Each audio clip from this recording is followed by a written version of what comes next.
Ang delegates po ata umabot ng, may day na 300 lang, hindi, more than 300.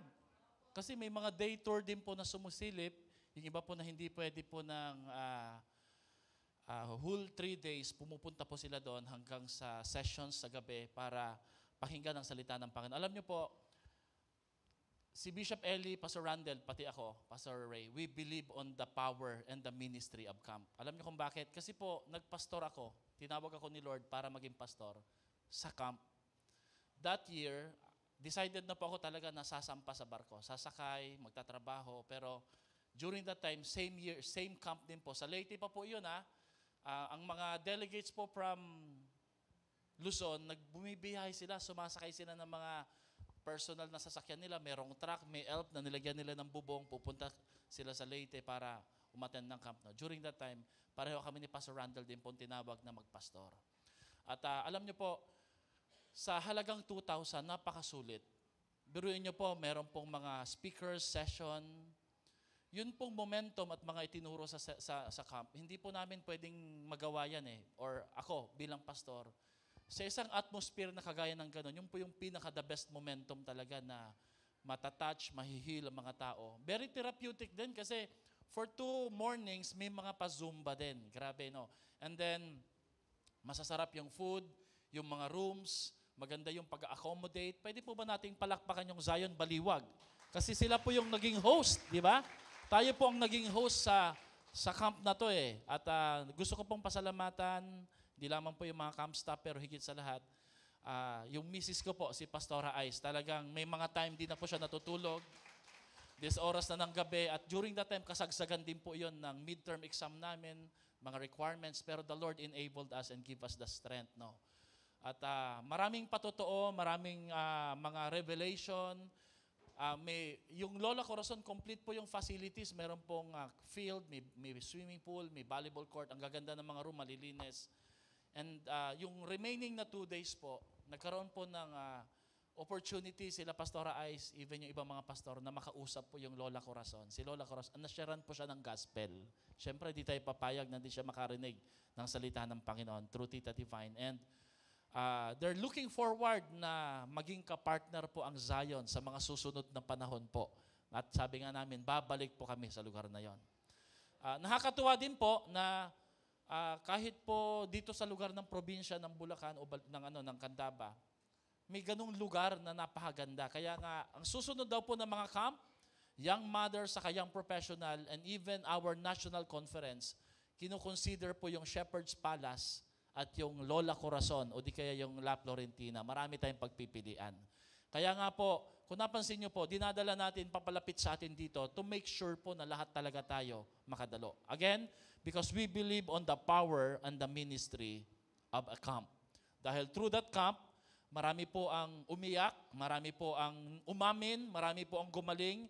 By just talking to someone, no, nakaupo lang sila doon, nagkakape, makikita ko habang nagdadaan, nakikita ko po may nagiiyakan, may tumatawa, at pag nakasalubong ko po, sasabihin nila, Pastor, okay na po ako, okay na po. Why? Because nasa atmosphere ka na kung saan pinag-pray.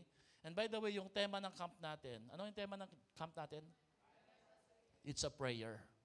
Hindi intimidating kasi yan po yung request natin kay Lord, na inaamin natin, Lord, hindi namin kaya. Hindi namin kayang i-revive yung sarili namin. No? Kapatid, ano man yung pinagdadaanan mo ngayon, physically, emotionally, spiritually, pray that prayer. Kasi pag wala si Lord, hindi natin kakayanin yan. Hindi tayo makaka-recover. Hindi tayo mapapalakas. No? Sabi ko nga kay Pastora, bakit ganun? No? Pagod na pagod tayo, pero pag nasa camp ka, parang ang lakas-lakas mo.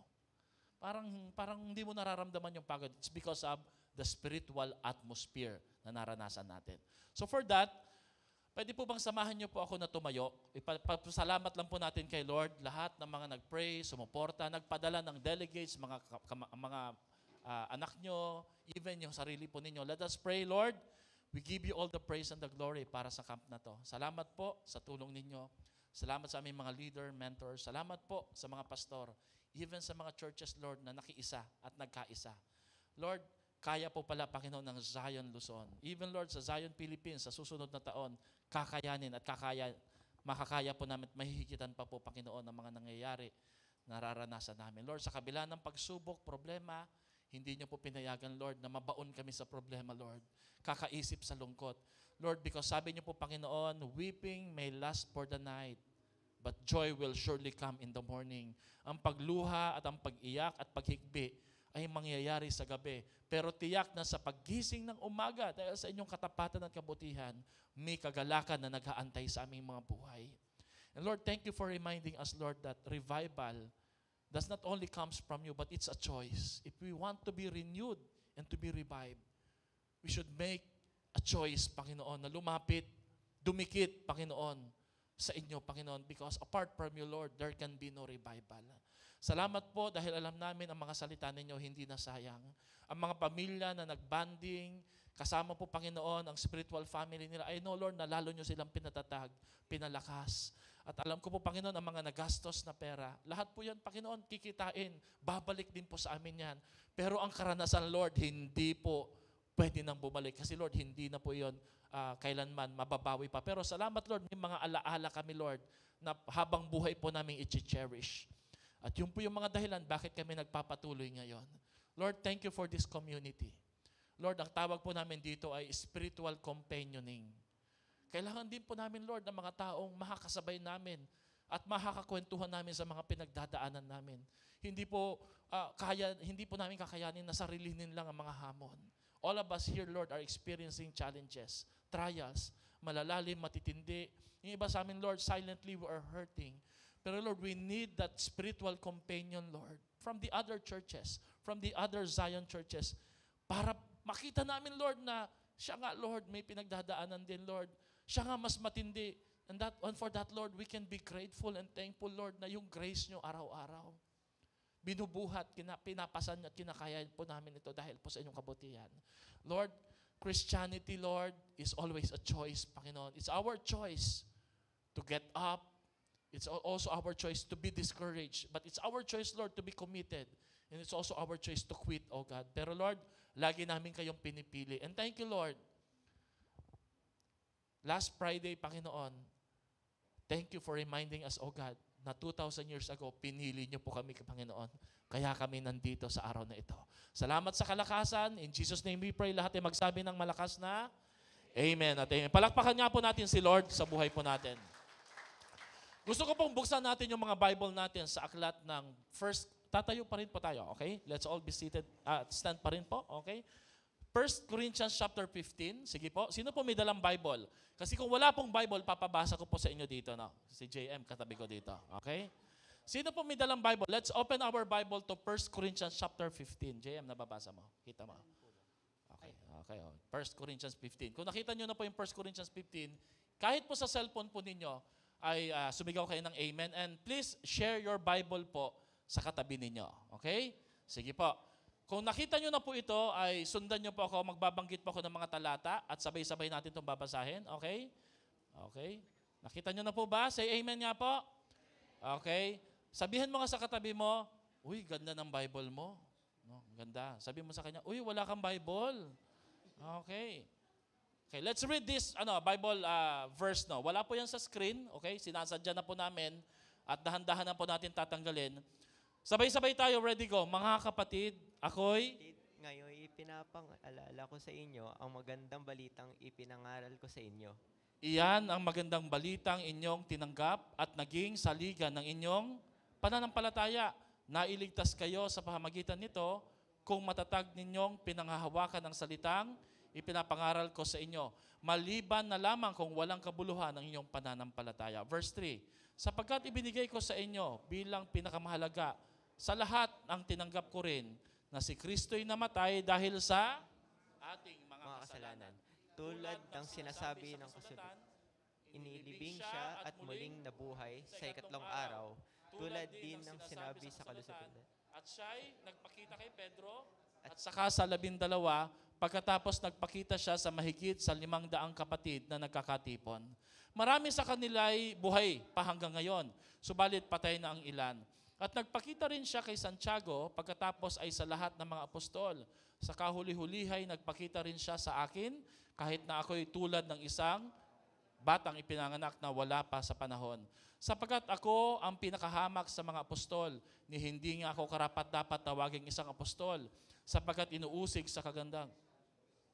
Ngunit dahil sa kagandahang loob niya, ako'y naging isang apostol, at hindi naman nawalan ng kabuluhan ang kaloob niyang ito sa akin. Katunayan, nagpagal ako ng higit kaysa sino man sa kanila, subalit hindi ito dahil sa sarili kong kakayanan, kundi dahil sa kagandahang loob ng Diyos sa akin. Kaya't maging ako o sila, ito ang ipinapangaral namin at ito ang pinaniniwalaan ninyo. Tuloy tayo. Ngayon, kung ipapangaral namin si Kristo ay muling nabuhay, bakit sinasabi ng ilan sa inyo na hindi bubuhayin muli ang mga patay? Kung totoo yan, lilitaw na hindi muling binuhay si Kristo. At kung si Kristo ay hindi muling binuhay, walang kabuluhan ang ating pangangaral at walang katuturan ang ating pananampalataya. Kung ganon, lilitaw na kami mga sinungaling na saksi ng Diyos dahil pinapatadhanan namin na muling binuhay ng Diyos si Kristo, ngunit hindi naman pala kung talagang walang pagkabuhay ng mga patay. Pinagpala po ng Diyos ang pagkabasa ng kanyang salita. Makakaupo na po tayo. Amen. JM ha? Next Sunday, dala ka ng Bible ha? Ayan. Okay.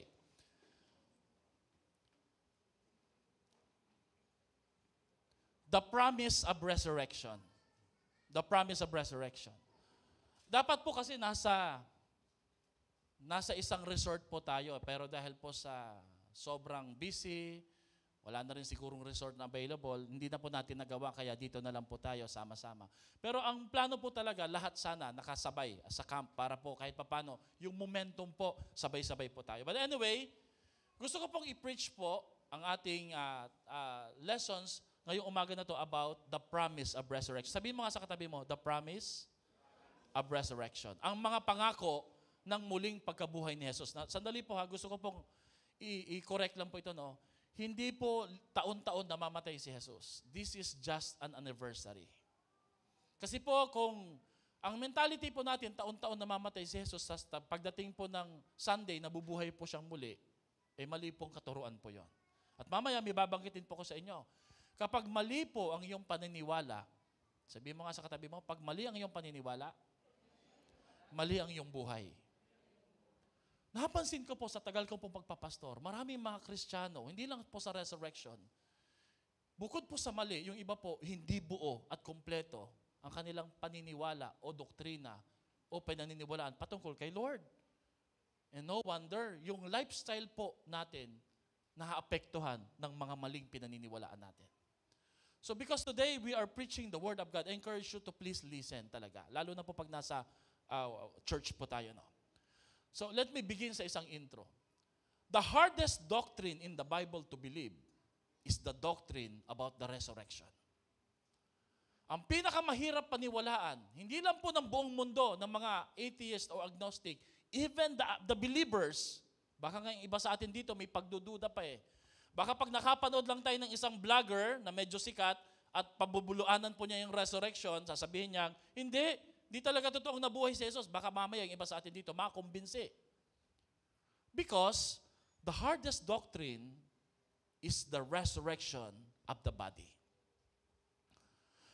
Bakit mahalaga na ito'y ating paniwalaan at panghawakan, lalo na po yung doktrina po na muling pagkabuhay ni Jesus? Because resurrection is considered to be the core. Andyan ba yan? Okay? Resurrection is considered to be the core. Ibig sabihin po, sentro. And foundation of Christianity. Bakit nyo po sinabi? Pastor, akala ko ba ang foundation ng Christianity? Pinanganak si Jesus, namatay siya sa krus. No, the cross is not the foundation of the Christianity. Without the resurrection, yung kapanganakan ni Jesus at kanyang muling kamatayan, kagaya lang din ng ibang tao na normal. Lahat naman talaga pinapanganak eh. Lahat naman talaga namamatay eh.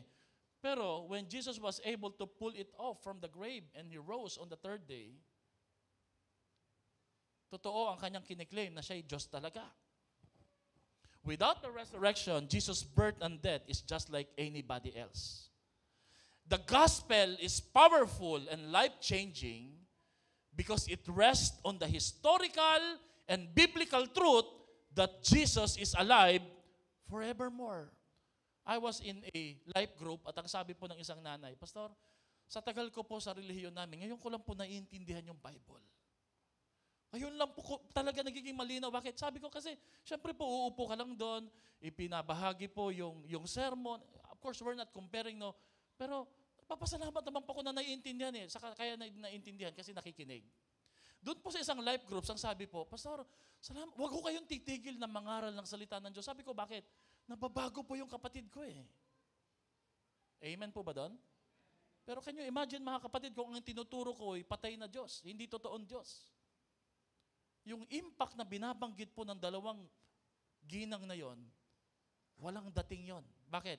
Hindi naman makapangyarihan pala talaga ang salita ng Diyos. Kung hindi muling nabuhay si Jesus. That what makes you and Christianity unique. Alam niyo po ba na there are 4 major religions in the whole world? Judaism, Hinduism, Buddhism, Islam, Christianity.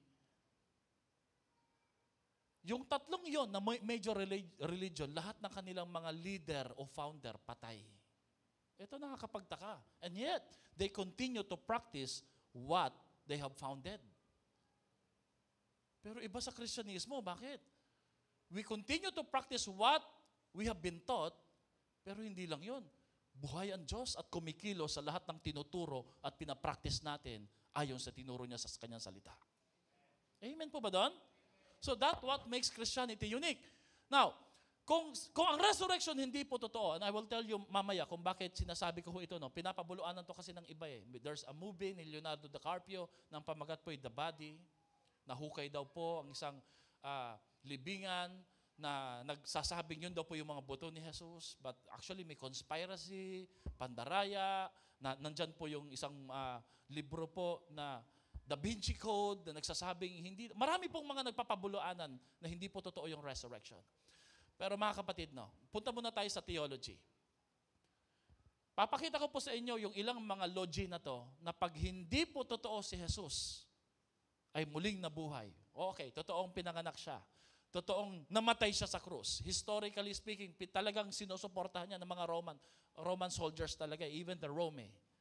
Pero kung hindi po totoo na siya yung muling nabuhay, tingnan niyo po kung gaano kadelikado yung faith practice natin ngayon. Let's look at this theology. Nandyan ba yan, bro? Ay, hindi yan. Christology. Nilagay mo ba dyan yung Christology? Pakihabol nga po natin ng konti, kahit dito sa pangalawang slide. Ang Christology, everybody say Christology, is a doctrine about Jesus Christ. Because we believe that Jesus is not a man, He is a God. And He is the way to salvation. So imagine nyo po kung si Jesus, hindi siya muling nabuhay, di cross na kagad yung Christology natin. I hope mahabol po yan. Pangalawa, soteriology. Everybody say soteriology. Ano ba ibig sabihin ng soteriology? The doctrine about salvation. Ang soteriology, okay, nandyan na yan, no? Ang soteriology, founded ng Christology. Kasi po ang soteriology, nagsasabing, ang ating kaligtasan is through Jesus Christ. I am the way, the truth, and the life. Jesus said, and no one can come to the Father except through Jesus. Now, kung si Jesus, ordinaryong tao lang siya. Sige, pagpalagay natin, propeta siya sa tingin ng iba, pero hindi naman siya muling nabuhay. Mali po yung salvation natin ngayon. Kung hindi nga talaga siya totoong nabuhay. Ito mas matindi, yung bibliology. Bibliology is a branch of theology that says the study of the Bible.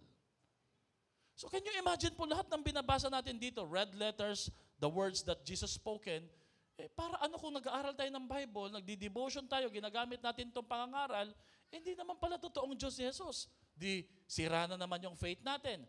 Mas matindi pa ho yung ecclesiology. Ecclesiology is the study of the church. Sino nag-found ng church?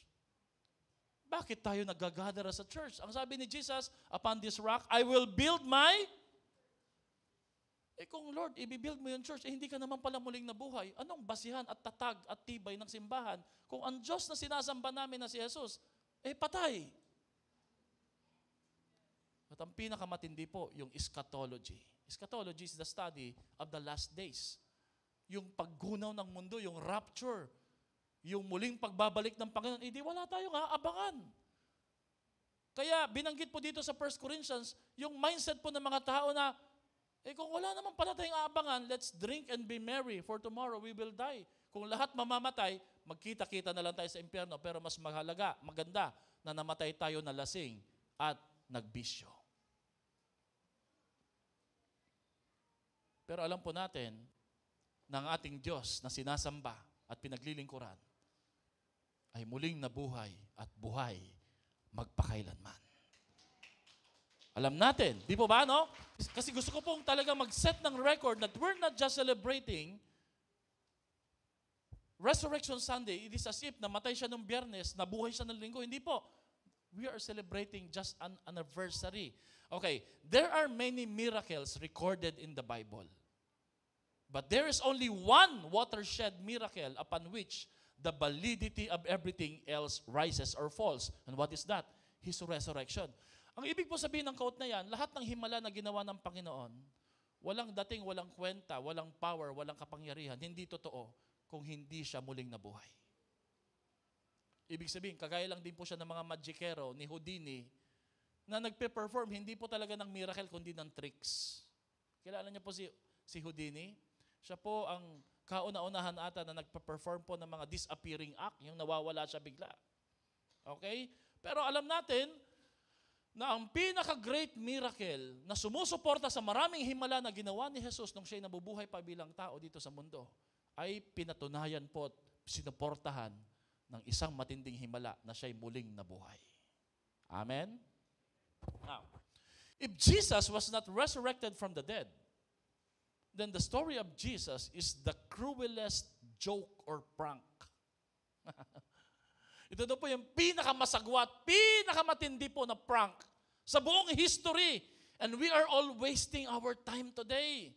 However, everybody say however, if Jesus truly came back from the dead, then it is the greatest event of history.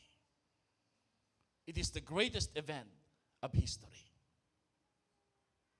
So kailangan ngayong umaga na to, maggagawa ka ng desisyon. Para sa iyo, buhay ba talaga si Jesus o patay? Para si Jesus ba'y isang tradisyon lang na celebrate natin pag araw ng Palaspas, Biyernes Santo, Sabado Santo, at Linggo ng Pagkabuhay? O si Jesus para sa iyo, you will decide Siya'y buhay magpakailanman at siya ang dahilan ng pagbabago ng buhay mo. You have to make a decision. Alam niyo, merong website sa Yahoo na ang pangalan po ay Yahoo Answers. Nagtanong po yung isang Christian dito ng isang tanong na sinagot po ng napakarami po ng mga tao all over the world. Pinili ko na lang po yung mga sagot. Do you believe in the resurrection of Jesus Christ? Ang sagot po ay 50-50. May naniniwala, may hindi. Pumili po ako ng tatlo. Ito po yung sagot ni Tawanin. Siguro ito po ay Asian, somewhere in Vietnam. Sabi niya, nope. I've never believed in zombie movies either. Hindi nga ako naniniwala sa zombies movie. Yung mga patay na naglalakad na parang buhay, di ba? Si Jesus pa kaya? Yun po yung sagot niya. Totoong sagot yan Yung isa naman po si Alden Weiser. Siguro ano po ito, Yahoo name lang po niya. Hindi talaga totoong pangalan. Sabi niya, nope. Dead is dead. Sabi niya, I mean, Jesus was a good guy but he's dead now and has been dead for a good 2,000 years ago. He's going to stay dead. Yun yung paniniwala nila. Can you imagine? Maraming mga taong ganyan, di ba? Sumasabay sa tradisyon, sa Semana Santa, pero pag tinanong mo talaga, ano bang alam mo patungkol sa resurrection? Some of them, or most of them, they can tell a very strong evidence na talagang pinaniniwalaan nila, buhay si Jesus. Pero meron pong isang sagot na kakaiba, si Fano Chan. Alam niyo sabi ni Fano Chan? Yes!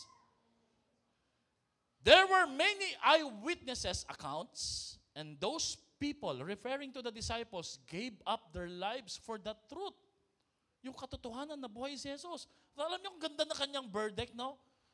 Would you give your life for a lie? Pwede mo bang ibigay yung buong buhay mo sa isang kasinungalingan? Iisa lang ibig sabihin nito, totoo na si Jesus ay muling nabuhay at handa silang mamatay sa katotohanan na yon. Amen. Now, pwede mo ring tanungin yung sarili mo, no? Yan din kaya ang dahilan kaya ako nagsasakripisyo, nagbibigay, naglilingkod, sumusunod para kay Lord. Kasi kung sa tingin mo po, hindi totoo si Lord, would you give your life for a lie?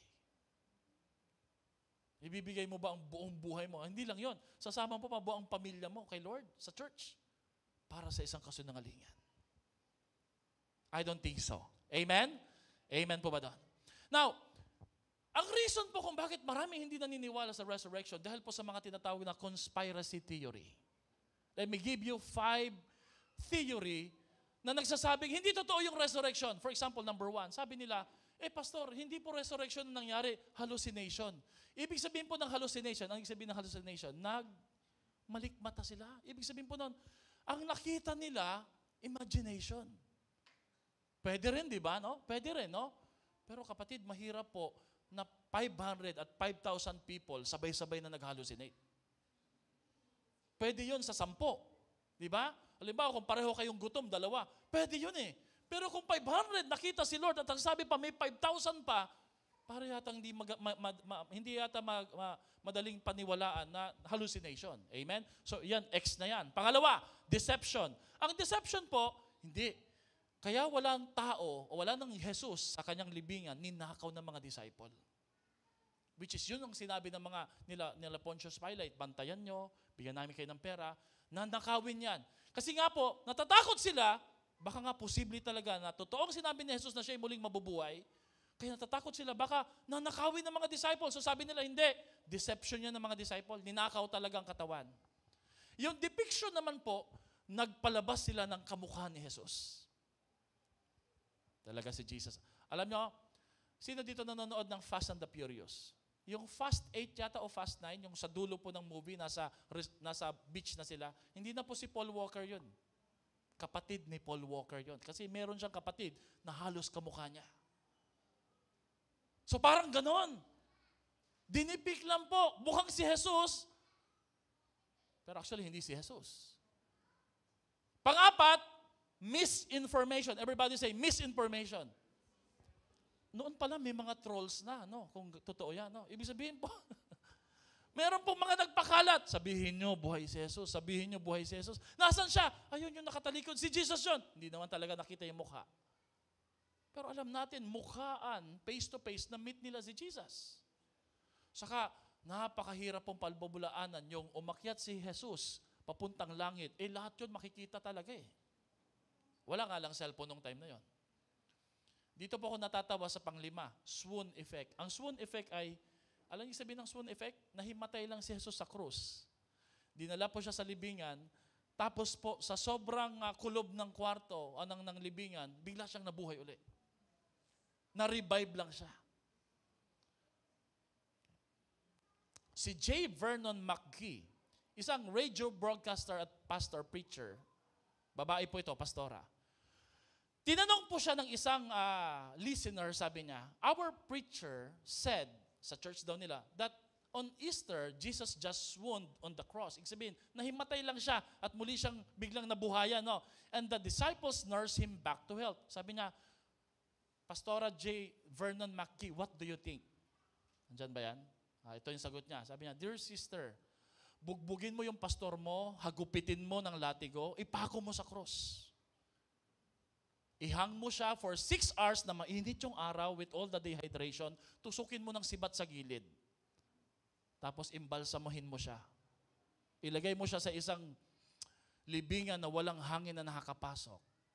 Then tingnan mo kung kaya niyang mag-swoon o makabalik uli sa buhay. Because naniniwala si J. Vernon, Jesus really died on the cross, but on the 3rd day, He rose again. Palakpakan natin si Lord, di ba? Amen? Now, why should we study resurrection? Why the study of resurrection is very important? Bakit po mahalaga ang pag-aaral ng resurrection? Alam niyo po, pansin niyo po, nakasiris tayo ng blood. Tinigil ko na muna. Bakit? Minsan lang po ito eh.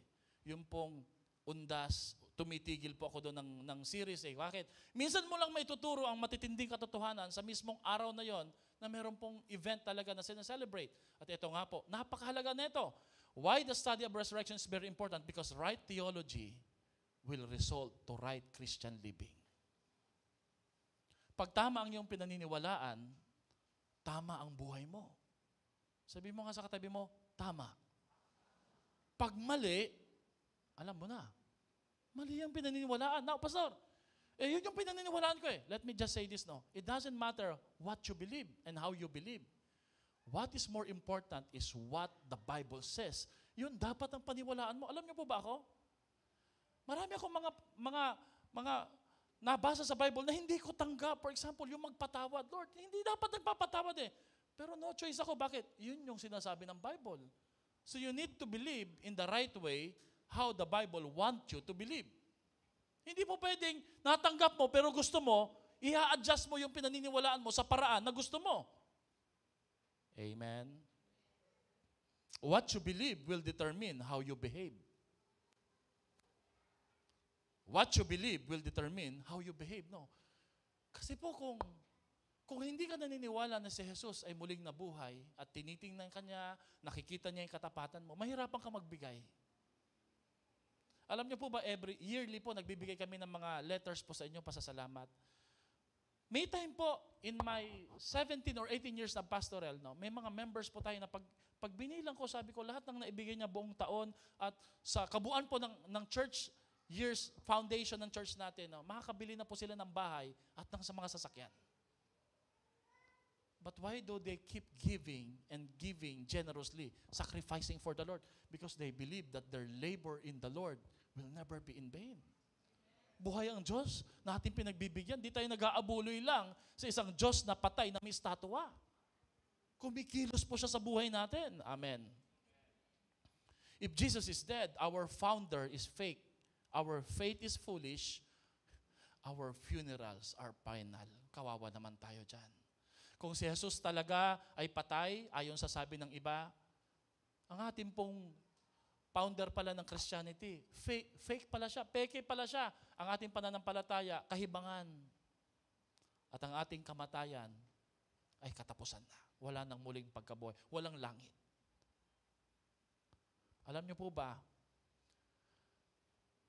many years ago, centuries ago, may grupo po ng mga apostol at mga church leaders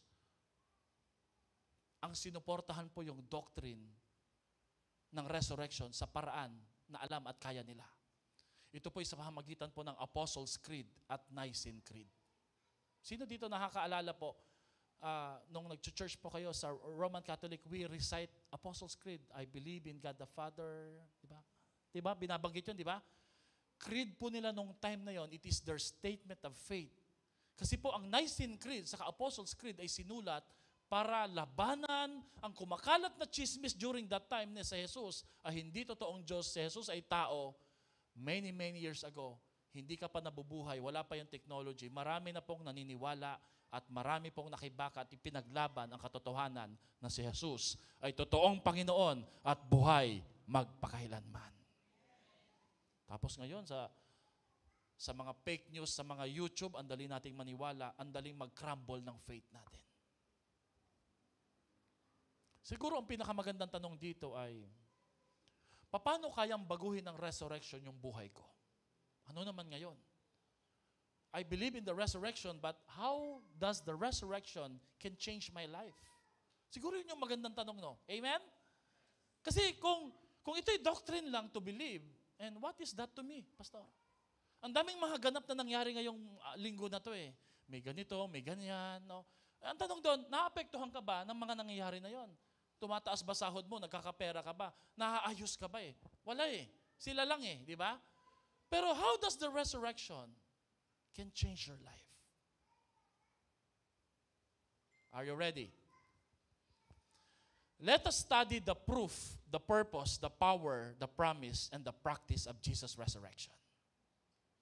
Pag-aralan natin ang mga katibayan, layunin, kapangyarihan at mga pangako at kung paano natin maisa sa buhay ang resurrection ni Jesus. Number 1, unahin natin yung proof. There are 3 indisputable sources of evidence about Jesus' resurrection. The resurrection of Jesus was communicated by the angels, confirmed by His absence, certified by His appearance. Ang ibig ko pong sabihin, mga kapatid, ang unang ministeryo ng anghel kay Jesus, ano po? Nung diniklara nila that Jesus was born. Ang pangalawang ministeryo ng mga anghel kay Jesus is when the angels comforted Him. Nung siya nasa wilderness at nasa Garden of Gethsemane. Ang pangatlo po na ministry ng mga angels sa Kanya ay na siyang muling nabuhay, ipinangaral at ipinamalita po nila kina Mary Magdalene, wala na siya dito. Huwag yun na siyang hanapin. Therefore, the evidence or the proof of Jesus' resurrection was communicated by the angels, confirmed by His absence. Kung wala ng katawan, muling nabuhay. And then certified by His appearance. No. Alam nyo mga kapatid, no? Yung absence, pwede mo pa ho itong malabanan eh. Kasi sa forensic po, without a body, there can be no crime. Sino po dito nanonood ng forensic? Pag walang katawan na nakita, walang murder na nangyari. Pero along the way, as criminal investigation progresses, nagkaroon sila ng isang tinatawag na, sino ho dito nanonood ng forensic files? Circumstantial evidences. Ma'am Jorin, alam mo yan. Attorney po kasi si Ma'am Jorin eh. Malapit na po ito mag-graduate ng law eh. Dati, hindi na charge, kaya tinatago lang yung katawan, nililibing, sinusunog. Pero along the way po, nakita nila, pwede kang makasuhan ng isang kaso according to the circumstances. Nandun ka, nakita ka, ikaw yung huling kasama ng victim. Nandun yung DNA sample mo. Kahit walang body, pwede kang i-charge ng isang krimen. Tama po ba yan, Ma'am Jorin? Hindi ko lang masyado na-explain, no? Pero tanungin nyo lang si Ma'am Jorin, siya po ang makakasagot niyan eh. Nakita siya. At ang katawan niya hindi nakita na patay, ang katawan niya ay nakita na buhay. Luke 24:1-8, on the first day of the week, very early in the morning, the women took the spices they had prepared and went to the tomb. They found the stone rolled away from the tomb. Mga kapatid, alam niyo po ba, ang pagkakarol niyo po o pagkakatulak ng bato, yun kasi yung pinakatakip, pataas. Napakahirap sa mga babaeng magtulak ng bato. Ng takip. Na wala silang kasama. Hindi po pababa. Plus may gwardya pa. Tapos ang sabi dito, while they were wondering about this, suddenly 2 men in clothes that gleamed like lightning stood before them. Angels. In their fright, sa takot nila, the women bowed down and with their faces to the ground. But the men said to them, why do you look for the living among the dead? He's not here. He has risen. Remember how He told you while He was still with the Galilee, the Son of Man must be delivered over to the hands of sinners, be crucified, and on the third day be raised again. And they remembered these words. Everybody say, they remembered His words. Alam niyo problema natin? Gusto niyo po bang malaman natin kung anong problema natin? Problema natin pag may crucifixion o Biyernes Santo tayo sa ating buhay, nakakalimutan natin yung pangako ng Diyos sa atin. Nakakalimutan natin na yes, may Biyernes Santo, pero lagi niyong tatandaan, may linggo ng pagkabuhay. There is Sunday sa bawat buhay po natin. Bakit mga babae po ang pinapunta ho doon? Kasi mga babae, ang dali nilang maka-access po sa tomb ni Jesus. Sabi ko nga sa inyo, during that time, ang tingin po nila sa mga babae, nothing, slaves, gamit. Kaya hindi sila napapansin, dire-diretso lang, pinapayagan sila. Ang mga babae during that time, hindi sila kino-consider as threat. Pero grabe no, ginamit ng Panginoon ng mga babae during this time. Isa sa mga mensahe ng resurrection is, Jesus elevated the people who are marginalized from the society. Mga mabababa ang tingin ng iba. Inangat at itinaas sila ni Jesus. At sila ang ginamit para ipakalat ang mensahe ng muling pagkabuhay. Binalansi po ng Panginoon. Meron pong 7 muna na convincing proofs na ipapakita ko sa inyo na talagang totoong buhay si Jesus. Number 1, the empty tomb of Jesus. Luke 24, di na natin babasahin. Okay? Magpasa hanggang ngayon, wala silang makitang buto ni Jesus na pwede nilang sabihin kay Jesus talaga. So historically and biblically speaking, totoo po. In fact, ang mga Roman soldiers mismo ang nagpasabi na empty yung tomb. Ngayon po, pinabayaran ni Pontius Pilate ang mga sundalo, ginamit niya yung pera para sabihin ninakaw ang katawan ni Jesus. Okay? So pangalawa na proof ng resurrection, the holy women as eyewitnesses. Yun yung sinasabi ko sa inyo. The marginalized people, no, binalansin ng Panginoon. Parang sinasabi ng Panginoon, itong mga to, hindi nyo pinaniniwalaan, pero time will come. Yung sinasabi nila ngayon, many years ago, masasabi nyo, totoo ang kanilang patotoo. And then number 3, Jesus' appearance to His disciples. Luke 24. Ano po ba yung nangyari sa Luke 24? Tumagos po siya sa dingding. Nandun yung mga disciples. May isang disciple na absent. Sino yon? Sabi mo nga sa katabi mo, huwag kang pala absent. Pag nag-a-absent ka, nami-miss mo yung blessing ni Lord eh. Kaya yung pala absent, lagi nagdududa, di ba? Sabi niya, hindi ko nakita si Jesus, pero hanggat hindi ko na itutusok ang kamay ko sa loob ng pinagpakuan kay Jesus, hindi ako maniniwala. Ayan, kasi pala absent. Laging nagdududa, di ba? John 20, anong nangyari dito? Nangingisda sila Pedro, nakita si Jesus, nasa may gilid ng dalampasigan, niyaya sila. So may mga eyewitnesses po. Okay? And then susunod na evidence, Jesus' apostles' newfound courage. Pagdating sa Book of Acts, ang tatapang na ng mga apostol na to. Nung hinuhuli si Jesus, nagtakbuhan, nagpulasan. Pero pagdating sa aklat ng mga gawa, ibang disipulo po ang nakita nila. So nga sabi ko sa inyo eh, they were willing to give up their life for Jesus. Hindi na sila nagyayabangan, hindi na sila naglalamangan. Okay? And then, the changed lives of James and others. Everybody say, James. Why is this important? Because James is the half-brother of Jesus. At alam niyo po, you know this, alam niyo po ang impact nito eh. Mahirap maniwala una ang pamilya mo sa'yo. Kasi sabay silang lumaki. Pero alam niyo po ba nung si Jesus ay nagmiministeryo sa lupa, wala siyang kapatid o mga kapatid na sumusunod sa kanya. They don't believe on Jesus because of over-familiarity. Pero nung siya'y namatay at muling nabuhay, binago si James. By the way, James is the writer of the book of James, yung Santiago. Yung family niya mismo na born again, nakakilala kay Lord. And then, the large crowds of witnesses, yung tinutukoy po sa binasa natin kanina. During that time, nung sinulat po ito ni Apostle Paul, ang sabi niya, yung iba dito'y buhay pa. Ibig sabihin po, pwede nyo silang tanungin. Yung iba naman po'y nangamatay na. And then, ang pinakamatindi po dito is the conversion of Paul. Ang pagkakaligtas kay Pablo. This time, hindi na po niya nakita physically, visibly si Jesus. Pero yung pagbabago ng buhay niya sa Acts chapter 9. You know the story, di ba? The road to Damascus, may nakita siyang liwanag. Sabi niya, Saul, Saul, bakit mo kinuusig? Sino ka, Panginoon? Sabi niya, ako si Jesus na yung inuusig. At mula noon, nagkaroon ng pagbabago. So, the proof of Jesus' resurrection is both historical and biblical. Today, we don't visit some holy site and say, diyan nakalibing si Allah, diyan nakalibing si Buddha. Meron kayong narinig na ganyan? Diyan nakalibing si Jesus? No. Even for those who want to visit Jerusalem, walang nagbabanggit po sa Israel nagsasabing, bisitahin natin yung buto ni Jesus. Wala po kasing corpus delicti. What is corpus delicti? Body.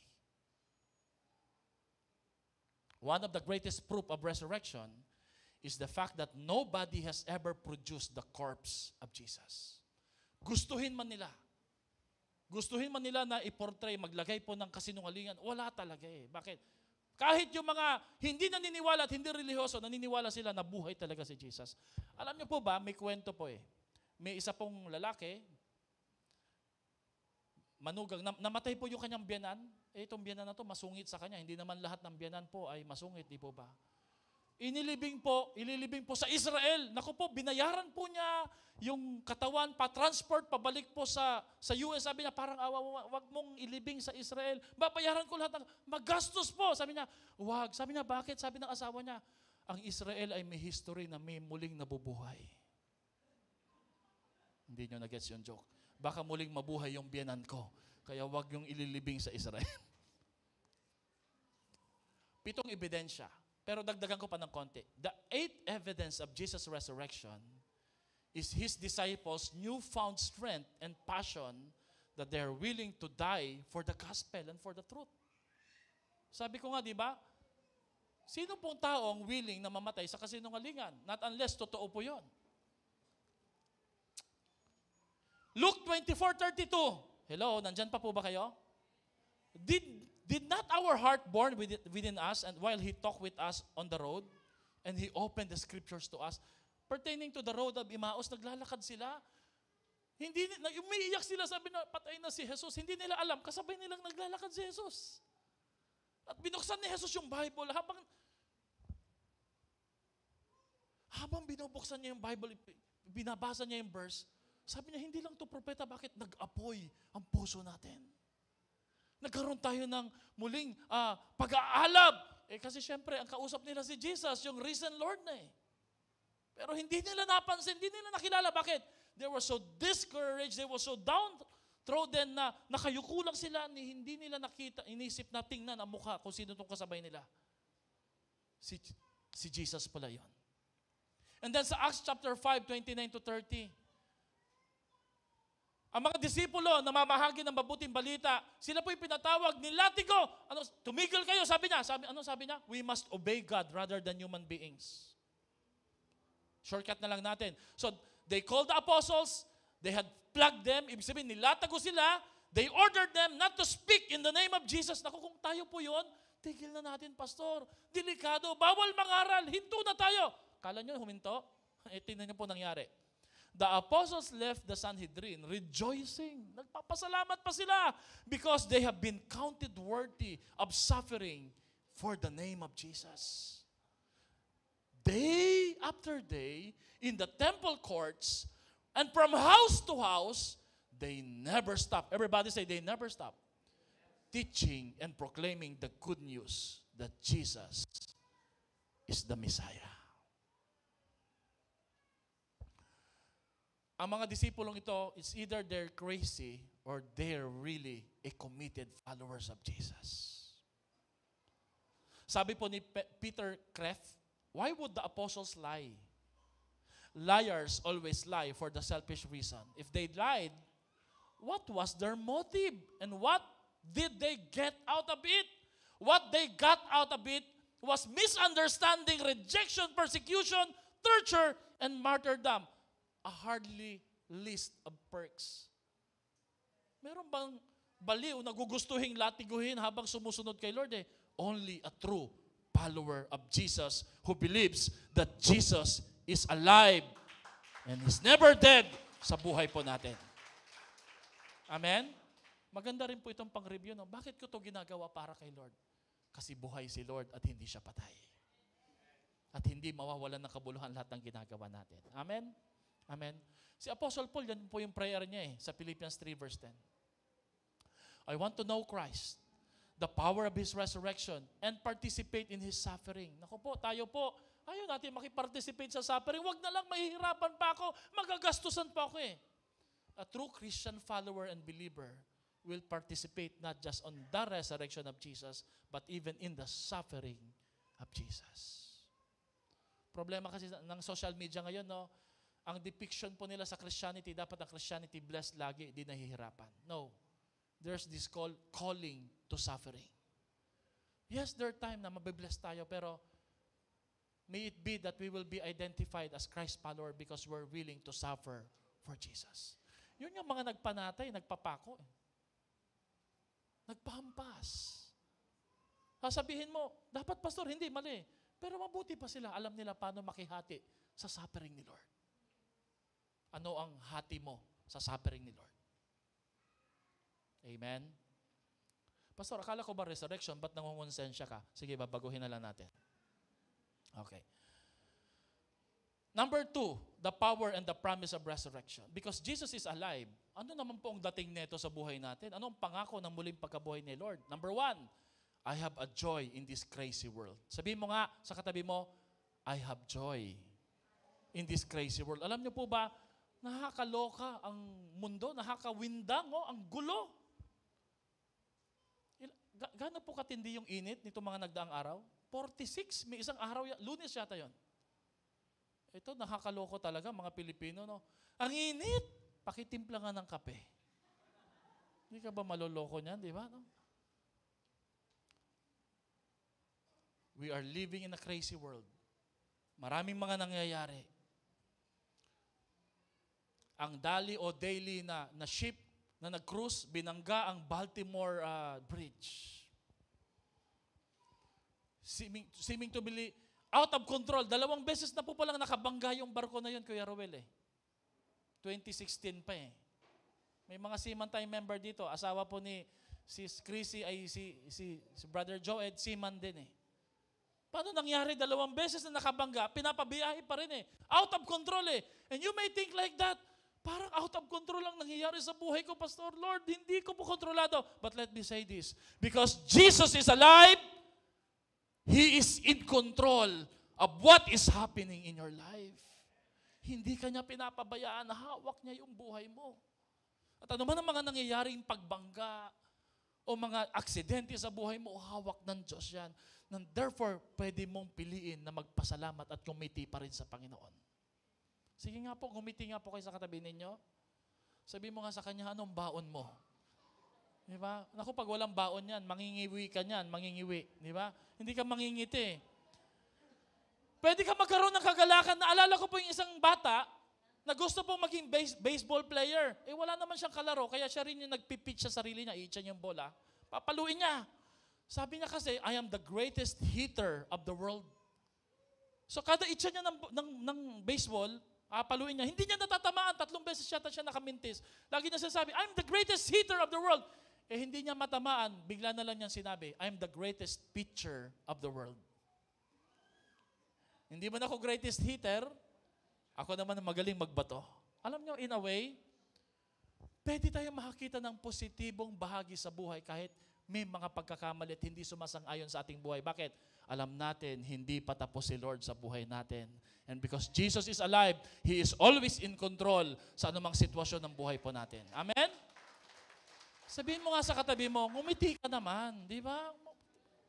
Mapuno ka naman ng kagalakan. Number 3, I can face the future without fear. I can face the future without fear. John 16 verse 33 says, I have told you these things so that you in me may have peace. In this world you will have trouble, but take heart, I have overcome the world. Dahil alam mo, ang Diyos ay buhay. Sa gitna ng kaguluhan at problema, pwede kang bigyan ng kapayapaan ng Panginoon.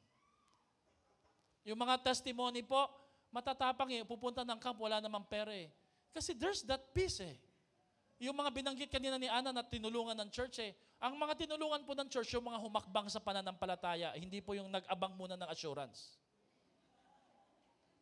Yun kasi masarap tulungan yung kahit wala, pero decided sa kanilang puso, Lord, alam ko kikilos ka Meron na pa akong nagtinda, maganyan. Ang hirap naman hindi mo tulungan. Bakit? Gumagawa na nga ng effort Amen? Palakpakan nga po natin ang mga tao na yon. Amen po ba doon? Pwede kang magkaroon ng tapang na harapin ang araw ng bukas. Alam niyo po ba bukas, may pasahan kaming requirements, tapos this week, may midterm na naman kami. Sabi ko, ang sarap mag-enjoy ng Holy Week Kasi sa ATS, pag Holy Week, kahit may assignment kayong gagawin, bawal gumawa sa Holy Week ng assignment. Tapos wala ka daw dapat gawin. Sabi ko, paano mong wala kang gagawin? May camp. May mga labahin, may mga bata, di ba? Kasi nga po, nire-respeto nila yung sela. Everybody say sela. Yung Book of Psalms, may sela yan Alam niyo isipin ng sela? Pause. Hinto ka. Tigil ka. Huminto ka. Sa dami po ng mga dapat gawin, hindi ka makasela Magkakasela ka na lang. Pero sa araw ng bukas, gigising ako kasi alam ko, there's that peace, makakayanan, malalagpasan ko yan, nangyari na yan kahapon, sa mga sumunod na panahon, hindi ako pababayaan ng ating Diyos. Dahil si Lord ang nangako, buhay ako! Jesus Christ is the same yesterday, today, and forever. Natatakot ka sa araw ng bukas. Bakit? Wala kang Diyos. Piling mo, iiwanan ka ni Lord? Kapatid, God, let me just remind you, God is greater than your regrets, than your failures, than your weaknesses, than your miracle bills, than your daily needs, than your financial crisis. God is bigger, greater, and He can do all things if you will trust Him. And because He lives, we can always face tomorrow. Amen. Pangatlo, promise ng resurrection, I will live forever with Jesus. John 14:19, because I live, you will also live. The resurrection changes everything. The empty tomb assures us that Jesus opened the doorway of heaven. Death is not the end. It is not final. Jesus' resurrection is God's solution to our grave problems. Death is a pathway to a new life that Jesus has promised. That's why, pag may namamatay na mahal sa buhay, we don't say goodbye. We say, see you later. There will be a grand reunion. Magkikita din po sa tamang panahon. No? Sabi po ni Clarence Hall, the resurrection of Jesus changed the face of death for all His people. Death is no longer a prison, but a passage into God's presence.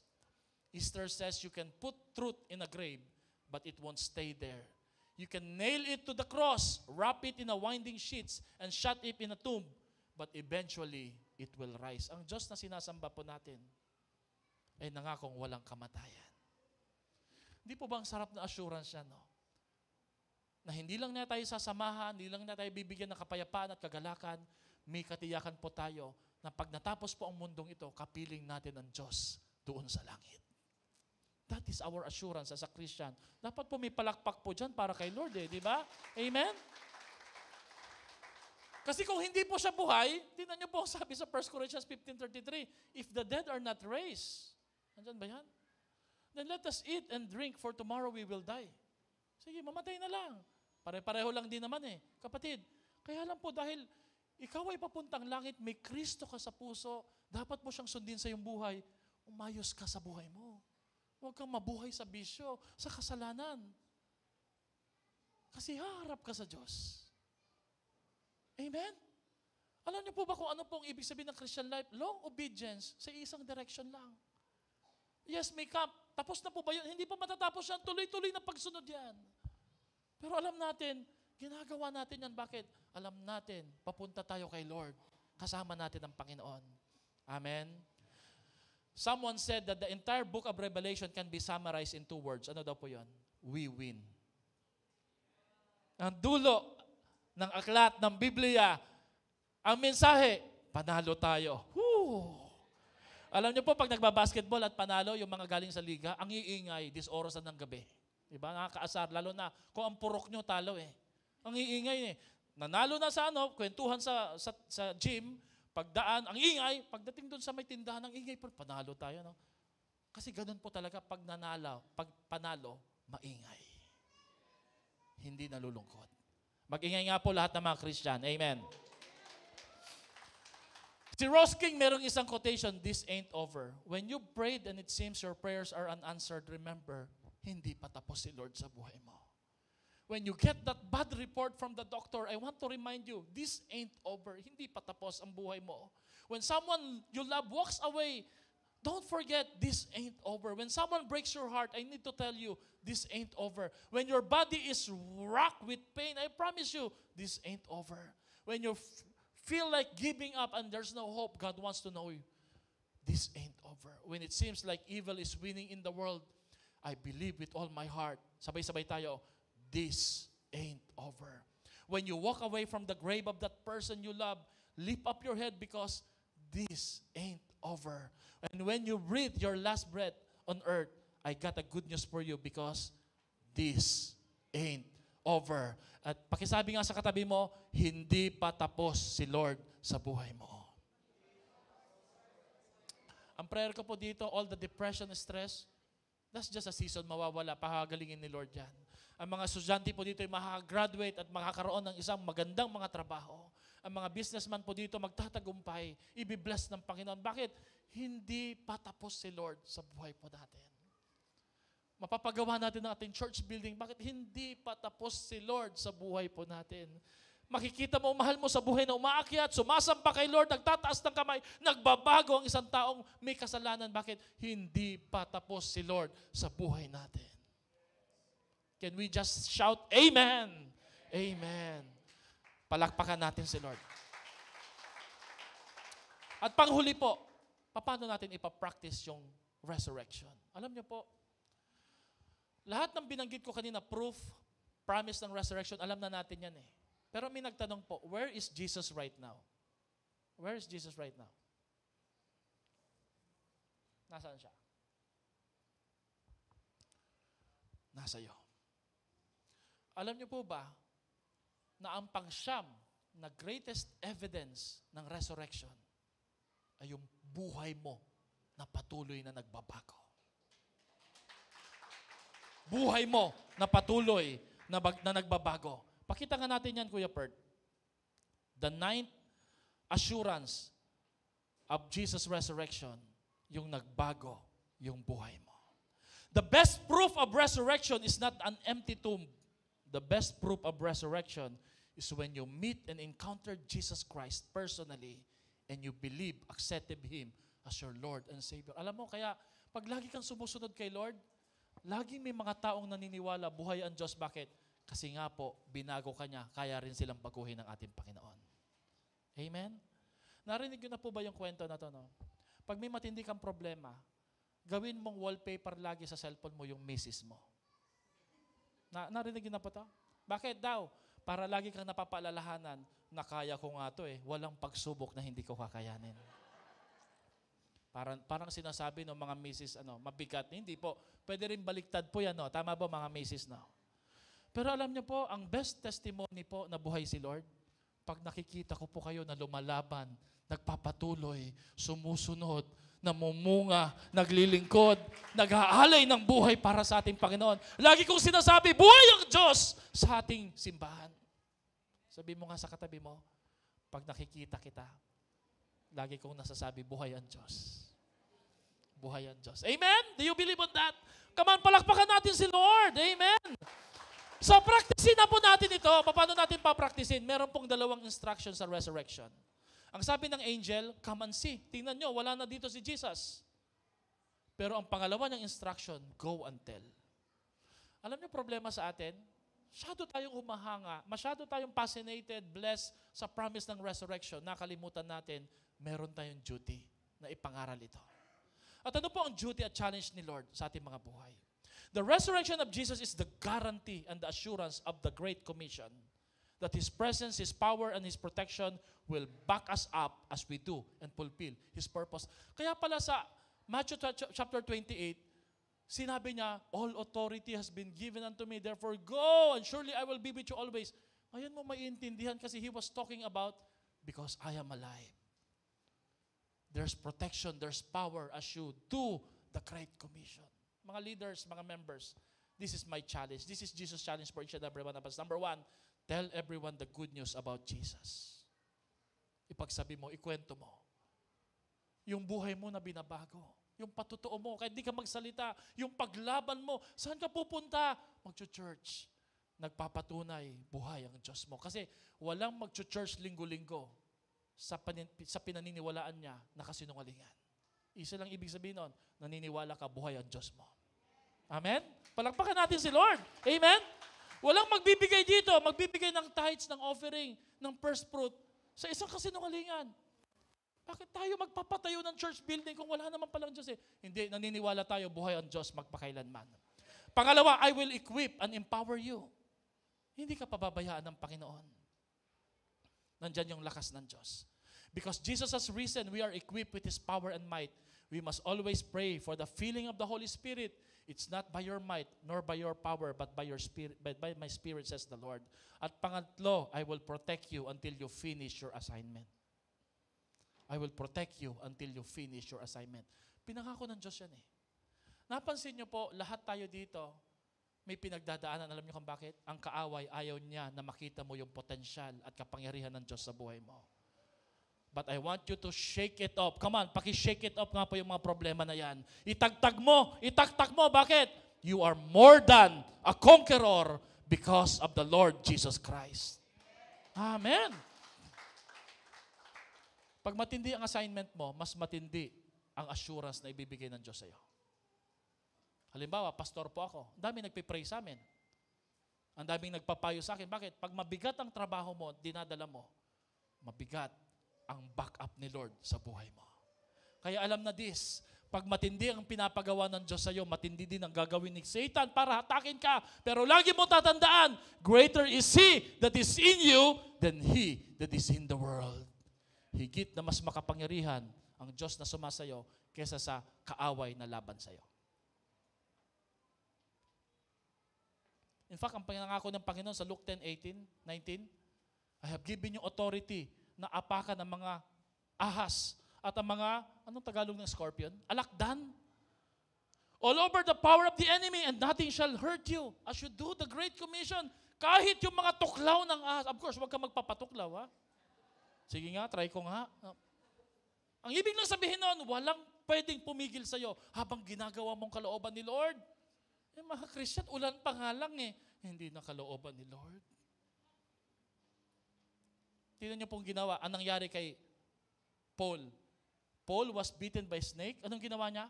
Tinaktak lang niya. He shook off the viper and he suffered no ill effects. Why? The greater the assignment, the greater the assurance na bigay ng Diyos para sa iyo. Pakitapik nga po yung katabi mo, sabi mo sa kanya, matindi pinagdadaanan mo dahil matindi ang pinapagawa ni Lord para sa iyo. Kaya pala matindi. Bakit? Kasi matindi ang paggagamitan ng Diyos para sa iyo. The consistent message of the church is one of the living proof that Jesus is alive today. Disciples before and today are willing to give up their lives and pay the price for the cause of the gospel. Mga kapatid, tayo nga po tumayo para sa isang panalangin. Ang dulo po ng binasa nating chapter 15 ay yung verse 58. At gusto ko pong basahin natin tong verse 58. Sabi dito, yamang buhay si Lord, hindi siya patay. Anong sabi po dito? Therefore, let's thank the Lord. He gives us victory over our Lord Jesus Christ. Therefore, my dear brothers and sisters, sabayan nyo ako magbasa, stand firm. Let nothing move you. Always give yourselves fully to the work of the Lord because you know that your labor in the Lord is never in vain. Is never in vain. Sabi po ni Robert Flatt, the resurrection gives my life meaning and direction and the opportunity to start over no matter what my circumstances. I don't know kung meron po dito mga nag-fail, feeling mo mahina ka, hindi mo kaya, may pinangako ka kay Lord pero parang hindi natupad, lagi mo lang iisipin, ang muling pagkabuhay ni Lord ay paalala, you can start over again. You can serve again. You can follow again for the Lord. The cross is the victory, but the resurrection is the triumph. Ito yung parade. The resurrection is the public display of the victory and the triumph of the crucified one. Paano ka lalabas sa lugar na to? Paano ka uuwi sa bahay niyo? Isang bagay lang pong alam ko, ang mga panalo maiingay. Ang mga panalo confident. At ang mga panalo ibang kilos. Kapatid, ikaw at ako, we are more than conquerors because Jesus is alive. Palakpakan po natin si Lord sa buhay po natin. Dahil po dyan, napakagandang paalala po as we sing this song.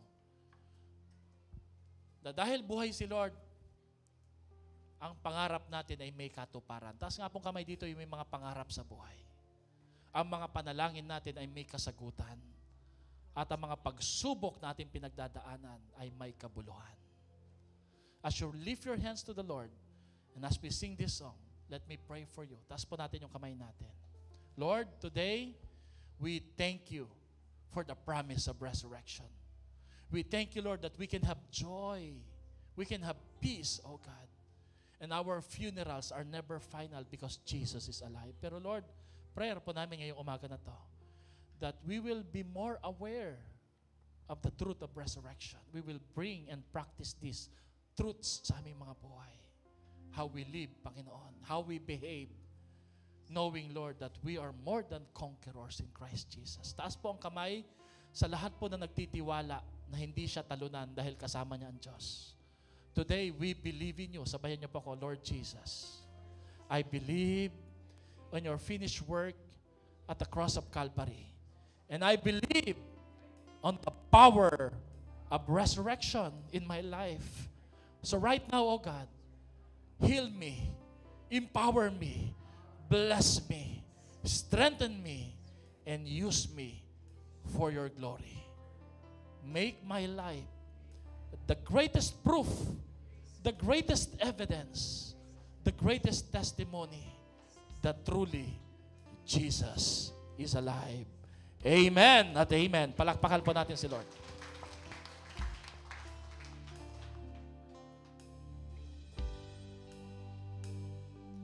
Higit sa aking kailangan,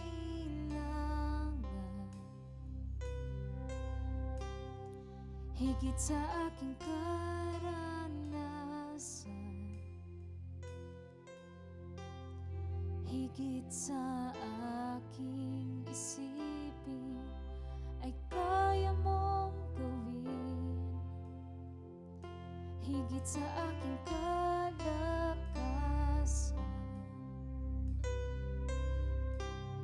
ni minsan na hindi nagkulang.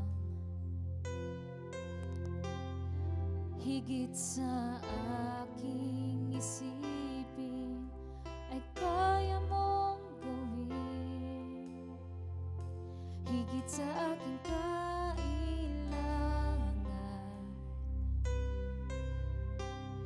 ni minsan na hindi nagkulang.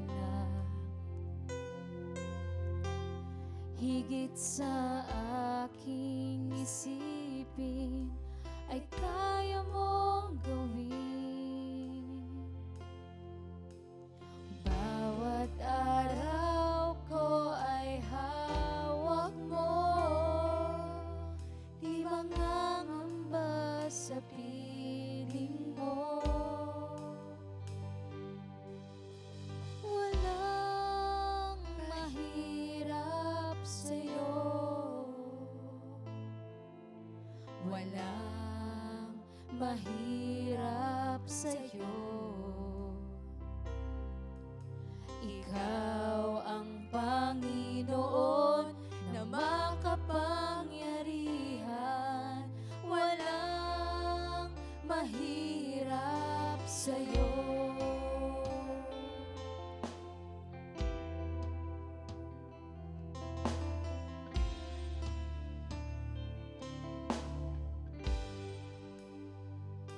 Higit sa aking kailangan, higit sa aking karanasan,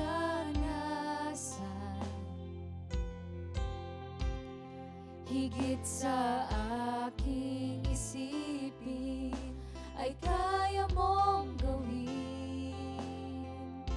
Higit sa aking kalakasan,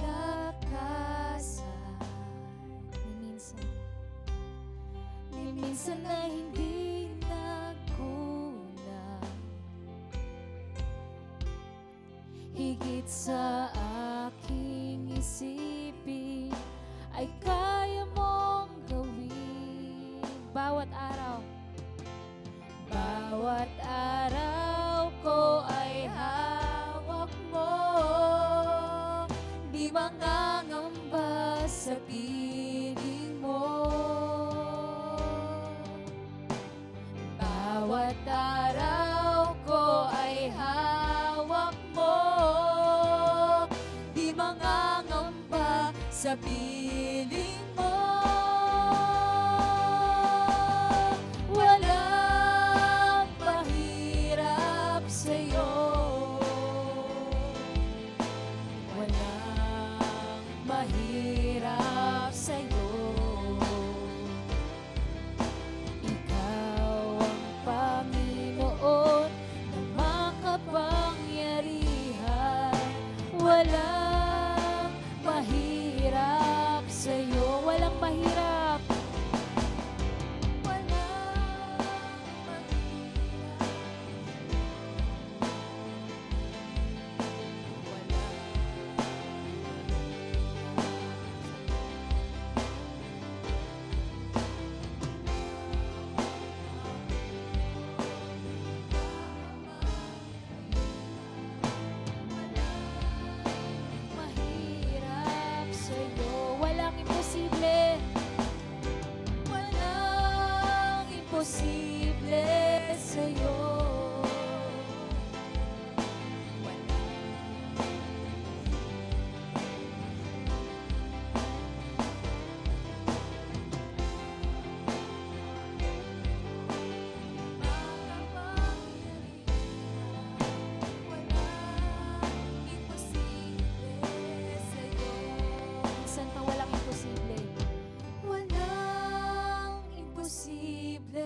atin pong Panginoon ay ginawa na ngayong part niya sa atin at kagaya ng tinuro sa atin ng ating pastor, na may mga taong tumayo, nanindigan at binigay ang kanilang buhay para sa katotohanan. Ngayon, binigay po sa atin ang katotohanan iyon, ang katotohanan at ang kapangyarihan ng resurrection, muling pagkabuhay ng ating Panginoon. Ngayon, ang tanong naman ng ating Panginoon sa atin ay, tayo kaya? Ikaw kaya, kapatid? Ako kaya? Ano naman yung kaya nating gawin, kaya nating ibigay sa ating Panginoon? Yes, God has saved us. Yes, siya ay nabuhay para sa atin, pero ang hinihingi din ng Panginoon sa atin, tayo naman. What will be our response? Ngayon na nakita natin ang kanyang pag-ibig, ang kanyang ginawa, anong tugon po natin? Anong tugon po natin sa ating natanggap na mensahe? Tayo po ay pumikit at tayo po ay manalangin. Kapatid, hindi hinihingi ng Panginoon na mamatay ka para sa Kanya. In fact, ang hinihingi ng Panginoon sa atin ay mabuhay tayo para sa Kanya. Mabuhay ng merong purpose, merong pag-asa. Mabuhay sa katotohanan at sa presensya ng ating Panginoon. Come on sa iyong kinatatayuan ngayon.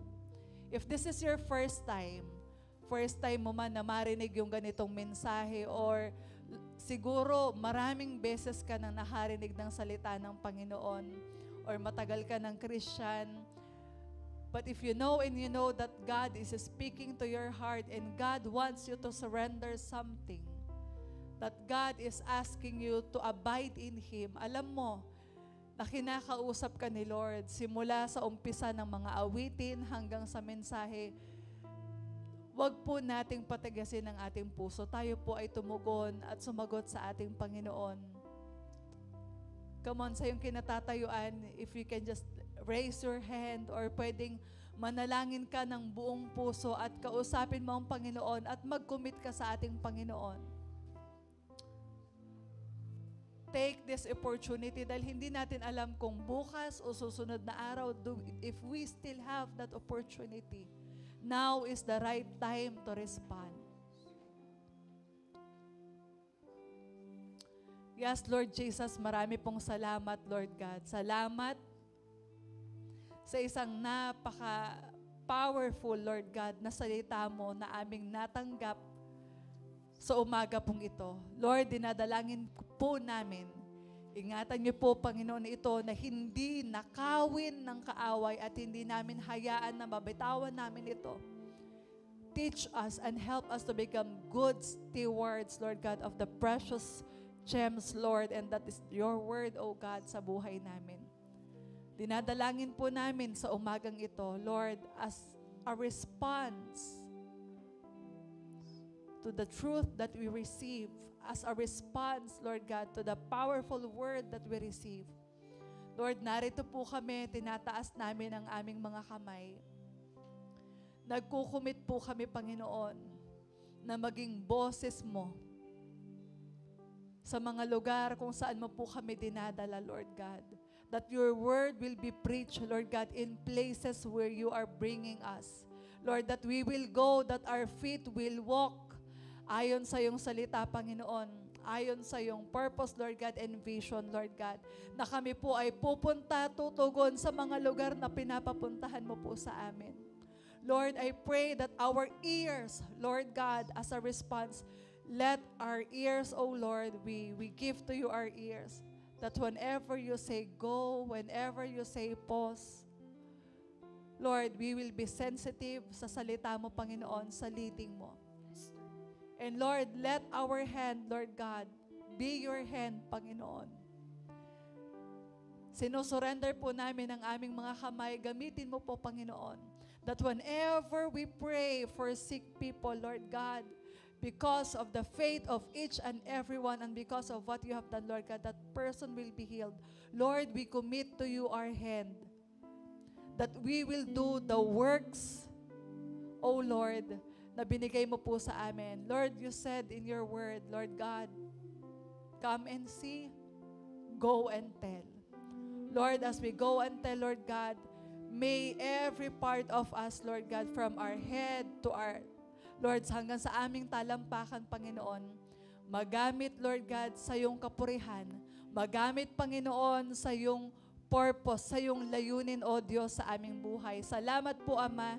Purihin ka, Panginoon. In Jesus' mighty name we pray. And everybody will say, Amen and Amen. Pwede po bang palakpakan po natin ang ating Panginoon? Ayan, maaari na po tayong maupo.